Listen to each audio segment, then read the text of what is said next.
Hello everyone. तो स्वागत है आपका अपने यूट्यूब चैनल साइंस व्हील में।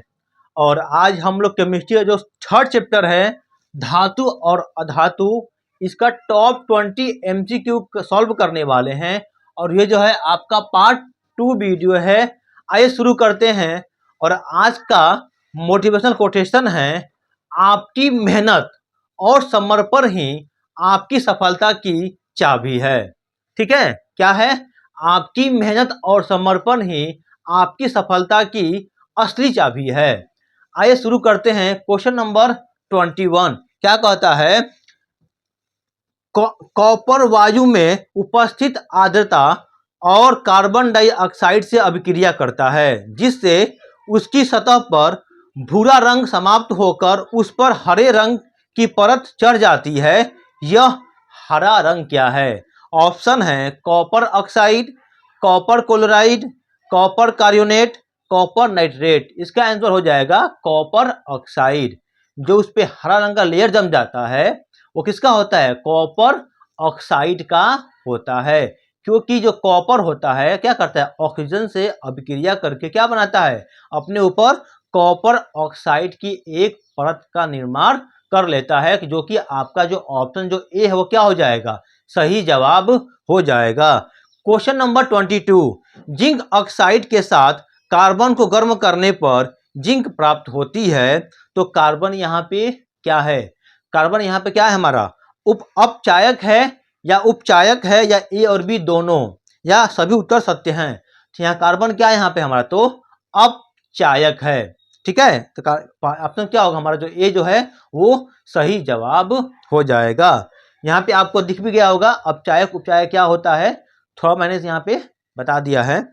क्वेश्चन नंबर 23 क्या कहता है कि उच्च अभिक्रियाशील धातु से शुद्ध धातु की प्राप्ति कौन सी विधि द्वारा होती है?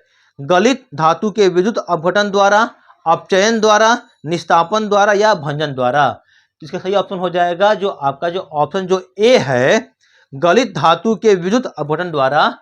क्या होगा इसके द्वारा? हम क्या करेंगे, जो अधिक सक्रिय धातु होंगे, लाइक जैसे कि सोडियम हो गया, पोटेशियम हो गया, लिथियम हो गया, इनको क्या करेंगे हम लोग? सिर्फ धारा प्रवाह करके, विद्युत अपघटन करके हम क्या करेंगे? उसको निष्कर्षण कर लेंगे। चलिए क्वेश्चन नंबर 24, भूप्रकृति में स्वतंत्र अवस्था में पाई जाने वाली धातुएं कौन निम्नलिखित में से कौन है? देखिए, जो हाइड्रोजन के नीचे आते हैं कौन कौन से, जैसे मान लीजिए पहला इसमें लिथियम हो गया, पोटेशियम हो गया, सोडियम हो गया, मैग्नीशियम हो, कैल्शियम हो गया, एल्युमिनियम हो गया, मैग्नीशियम हो जाएगा, मैग्नीशियम हो जाएगा, एल्युमिनियम हो जाएगा।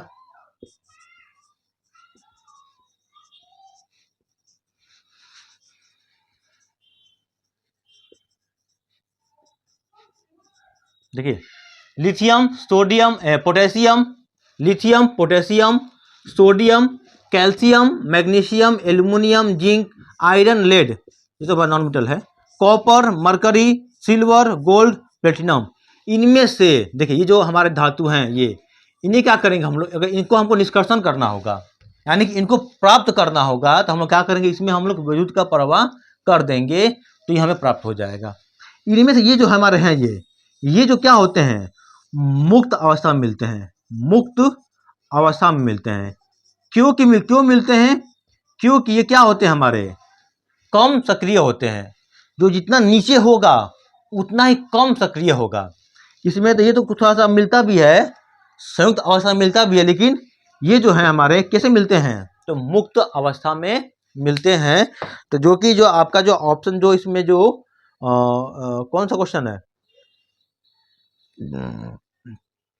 ठीक है, जो बी है हमारा 24 का एजी सिल्वर, क्या होगा इसका? राइट आंसर हो जाएगा। क्वेश्चन नंबर 25, निम्नलिखित में से कौन सा उत्पाद लेड नाइट्रेट को गर्म करने पर प्राप्त होता है?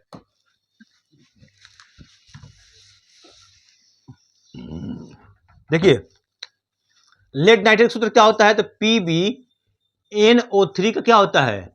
ट्वाइस होता है। जब इसको हम लोग हीट करेंगे तो क्या बनेगा? ये PbO बनाएगा, N2 बनाएगा और क्या बनाएगा ये O2 बनाएगा। ठीक है, यहाँ से हम लोग 2 कर दिए तो यहाँ पे 2 लगा देंगे, NO3 हो जाएगा ना, हाँ 2 हो गया। उसके बाद PbO कितना है हमारा 1, यहाँ पे 2 लगा देंगे क्या, तो इसको हम लोग बैलेंस भी कर लेंगे, इसको आप लोग इसको बैलेंस भी कर लेंगे, तो बैलेंस कर लेते हैं हम लोग, Pb NO3 NO2 और O2 बनता है। ठीक है, तो यहाँ पे हम लोग 2 लगा देंगे, 2 से यहाँ कर देंगे, 2 यहाँ कर दिए। ठीक है, और यहाँ पे कितना हो गया 4 हो गया, कितना हो गया 3 6 12 2 8, क्या होगा बैलेंस हो गया। ठीक है, तो ये क्या होगा हमारा बैलेंस हो गया। तो क्या क्या बना, NO2 बना और क्या बना ये O2 बना। ठीक है, जो कि आपका जो ऑप्शन जो नंबर जो डी है NO2 और O2 क्या होगा, इसका जो है राइट आंसर हो जाएगा। क्वेश्चन नंबर 26, कार्बन का कौन सा अपरूप अधिक कठोर होता है। 3 होता है, ग्रेफाइट, हीरा और बख्तनिस्टर फ्लोरीन। तो ग्रेफाइट, काजल, हीरा, कोयला, इसका आंसर हो जाएगा जो हीरा होता है सबसे अधिक कठोर क्या होता है हमारा, ठीक है, पदार्थ होता है। ठीक है, तो ये कार्बन का अपरूप भी है, तो सी नंबर जो है क्या होगा सही जवाब हो जाएगा। क्वेश्चन नंबर 27, सिनाबार को गर्म करने पर यह ऑक्साइड के परिणत हो जाता है, इसे पुनः गर्म करने पर कौन सी धातु अपचयित होती है। प्लेटिनम, जिंक, कोबाल्ट और मरकरी। इसका आंसर हो जाएगा मरकरी, जो हमारा Hg है मरकरी है, इसका जो है राइट आंसर हो जाएगा।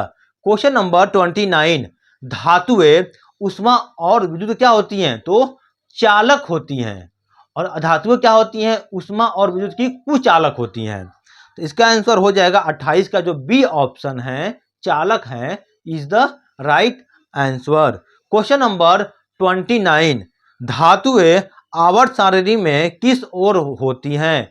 जो धातुएं होती हैं वो किस तरफ होती हैं, तो हमारे ठीक है बाईं ओर, दाईं ओर, लेंथेनाइड, इनमें से कोई नहीं। तो कहाँ होते हैं, बाईं ओर होती हैं।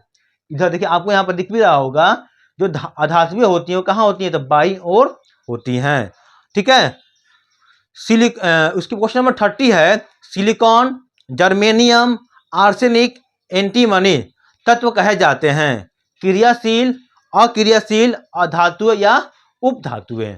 इसका आंसर हो जाएगा, ये सब क्या है हमारे, तो उपधातु हैं। इनमें थोड़ा गुण जो है धातु का भी होता है और थोड़ा गुण जो है अधातु का भी होता है, इसे क्या कहते हैं हम लोग, उपधातु कहते हैं। क्वेश्चन नंबर 31, अधातुएं आवर्त सारणी में किधर स्थित हैं। दाईं ओर, बाईं ओर, मध्य में, इनमें से कोई नहीं। जो अधातुएं होती हैं तो आवर्त सारणी में कहाँ होती है, हमारी बाईं ओर होती हैं। ठीक है, उस तरफ होती हैं। आपको यहाँ पे चित्र में दिख रहा होगा, जो अधातुएं हैं वो कहाँ होती हैं, हमारे बाईं ओर, सॉरी दाईं ओर होती हैं। तो आंसर क्या होगा, इसका सही जवाब हो जाएगा हमारा जो ऑप्शन जो हमारा ए है वो क्या होगा, सही जवाब हो जाएगा। Question number 32, Ti, chromium, manganese तथा जिंक धातुओं को कहा जाता है। ठीक है, ये क्या है हमारे महत्वपूर्ण धातु हैं, सामरिक धातु हैं, प्राचीनतम धातु हैं, या इनमें से कोई नहीं। इसको हम लोग कहते हैं सामरिक धातु कहते हैं, जो कि आपका जो ऑप्शन जो बी है वो क्या होगा, सही जवाब हो जाएगा। इसे क्या कहते हैं हम लोग, तो सामरिक धातु कहते हैं।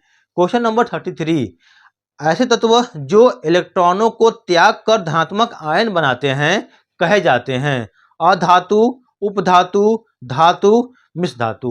तो धातु क्या होता है कि वैसे तत्व जो अपना इलेक्ट्रॉन क्या करते हैं, त्याग करते हैं, उसे क्या कहते हैं हम लोग, धातु कहते हैं। और वैसे तत्व जो अपना जो इलेक्ट्रॉन क्या करते हैं, ग्रहण करते हैं, उसको हम लोग क्या कहते हैं, तो अधातु कहते हैं। यहाँ पे आपको धातु और अधातु का डिफरेंस दिया गया होगा, आप लोग वहां से भी समझ सकते हैं। तो सही जवाब क्या होगा क्वेश्चन नंबर 33 का, जो आपका जो ऑप्शन जो सी है वो क्या होगा, सही जवाब हो जाएगा। क्वेश्चन नंबर 34, धातु द्वारा त्यागी गई इलेक्ट्रॉनों की संख्या को उस धातु तत्व का क्या कहा जाता है। संयोजकता, आयनों की संख्या, प्रोटॉनों की संख्या, या इनमें से कोई नहीं। जो भी अपने इलेक्ट्रॉन त्याग करता है या ग्रहण करता है उसे क्या कहते हैं, उसे हम लोग संयोजकता कहते हैं, वैलेंसी कहते हैं। कोई भी एलिमेंट है, तत्व है, कितना इलेक्ट्रॉन त्याग कर रहा है, कितना इलेक्ट्रॉन ग्रहण कर रहा है, ये कौन बताएगा, उसकी संयोजकता बताएगी, उसकी वैलेंसी बताएगी। तो जो कि आपका जो ऑप्शन जो ए है वो क्या होगा, सही जवाब हो जाएगा। क्वेश्चन नंबर 35, सोना का धात्विक चमक कैसा है, सफेद, लाल, भूरा वर्ण, पीत वर्ण, इनमें से कोई नहीं। जो इसका आंसर हो जाएगा, सोना का धात्विक चमक कैसा होता है, तो पीत वर्ण का होता है, जो कि आपका जो सी ऑप्शन क्या होगा, सही जवाब हो जाएगा।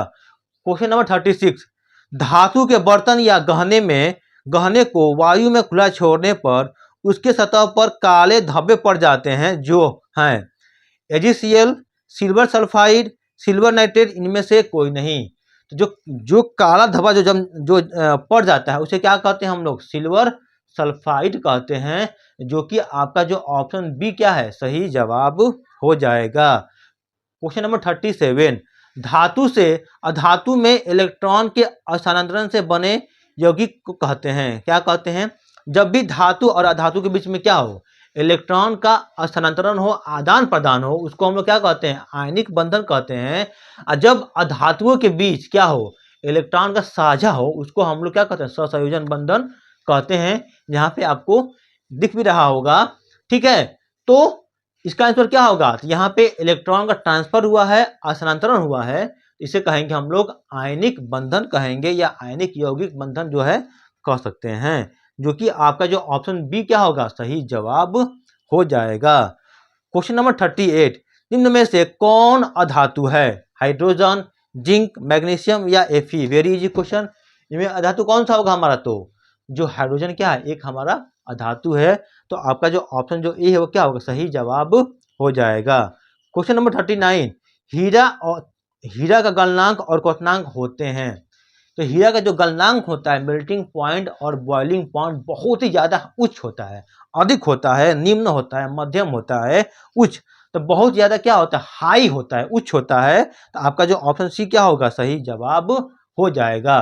क्वेश्चन नंबर 40, अम्लीय कॉपर सल्फेट का विद्युत विच्छेदन कराने पर शुद्ध तांबा जमा होता है, कैथोड पर, एनोड पर, ए और बी दोनों पर, इनमें से कोई नहीं। देखिए, जब हम लोग कॉपर सल्फेट पे विद्युत धारा प्रवाह करेंगे तो कहाँ पे बनेगा हमारा जो आपका जो ऑप्शन जो ए है, कैथोड पे क्या होता है, कॉपर जो है वो जमा हो जाता है। आई होप आप लोग को समझ में आया होगा, और कितना सही हुआ है आउट ऑफ 20 में आप लोग कमेंट बॉक्स में बताएंगे।